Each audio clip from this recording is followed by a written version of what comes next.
This could be considered an introduction to non-duality for those who have never heard of such a thing. Non-duality apparently stems from the word Advaita, which is Sanskrit for not to. So, what it means is that there's no separation. So, for example, subject and object. There's no real distance between the perceiver and that which is being perceived.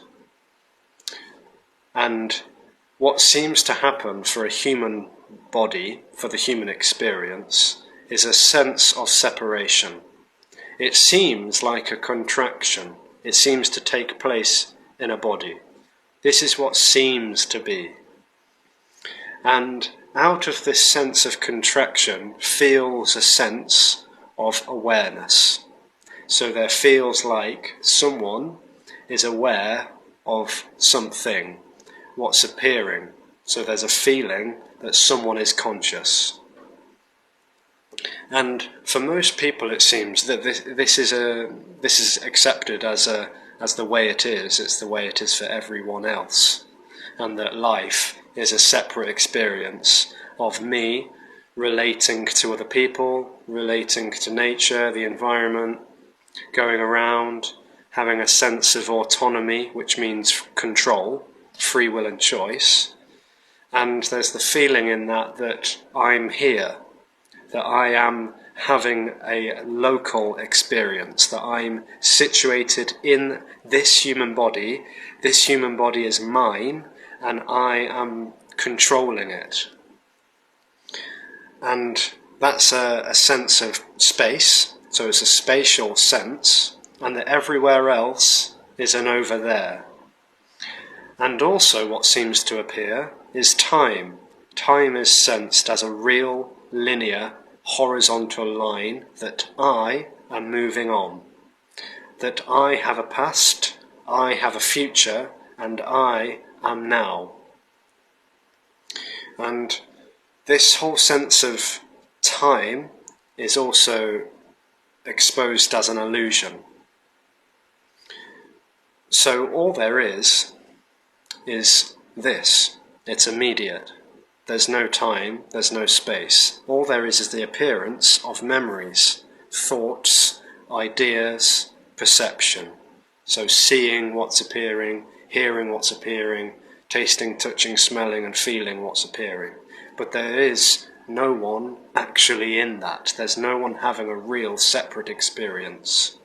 The separate experience seems to happen when this contracted energy feels like it's local in the body. And as has been said, awareness of what's appearing to happen. And when time and space seem like real constructs, it feels like it's moving in a direction, that I, the separate self, am moving in a direction in time towards a destination. And if I make the right choices, then I will move in the right direction, that I will arrive. And maybe this turns into a story about enlightenment, spiritual fulfillment, the kingdom of heaven, arriving or uniting with the divine, creator and creation unifying. And all of these stories seem to appear when there's a separation experience. And it all seems very meaningful and with a lot of purpose, that we're all moving in a direction. And what non-duality is suggesting, and it's exposing, that is not real. All there is timeless already. There's no real time, there's just the appearance of memories and ideas and thoughts and perception. And it's all immediately what is. So whatever is appearing is immediately, timelessly happening. And it's flowing, it's spontaneous, and it's flow. And this isn't talking to that experience of separation. So the suggestion is that most people listening to this, most apparent people listening to this, will not agree with what's being said or shared. Most people, it seems, will misinterpret what's being said, perhaps as cold, bleak and nihilistic, but actually what's being shared is about unconditional love and absolute freedom, which is beyond time, space, consciousness and experience. It's all there is. It can't be limited. It can't even be defined. It can't be comprehended, because it's not a something that someone relates to. So, misinterpretation, disagreements, ridicule, rejection, this is also unconditional freedom. So there's no desire to change that.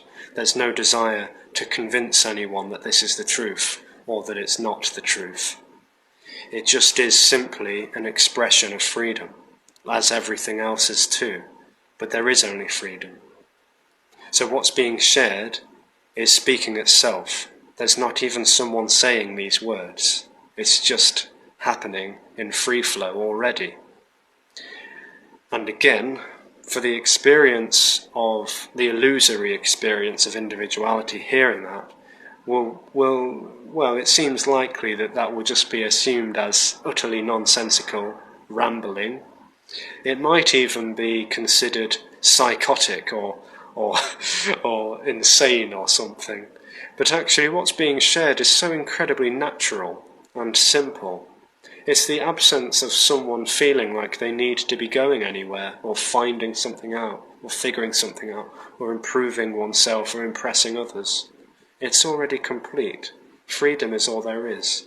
It's a joyful expression that seems to appear out of an absence of someone trying to get that. It's just all by itself absolutely, utterly free. And it's so wonderfully simple and natural. And the question may arise, why is that being said? Why, if there's no one, is it being talked about? And there is no reason why. There is just joy in what's being shared. And some bodies would seem to resonate with that. Some bodies seem to have some sort of resonating, and there can be a joy and an openness to what's being shared. And what can also seem to happen is an unravelling of beliefs and opinions, views and values, an unravelling even of the sense of separation in a human body. And what's left, apparently what's left, is just free flow, immediate, spontaneity, and unconditional love, which doesn't belong to anyone. It is everything, it's all there is, already. Timeless freedom. And so there's a bit of an exploration, an elaboration of non-duality, which can't actually be talked about, really, can't be described or explained. But what's uttered is simply an energetic communication, which isn't speaking to anyone or from anyone. It just is all there is. Much love.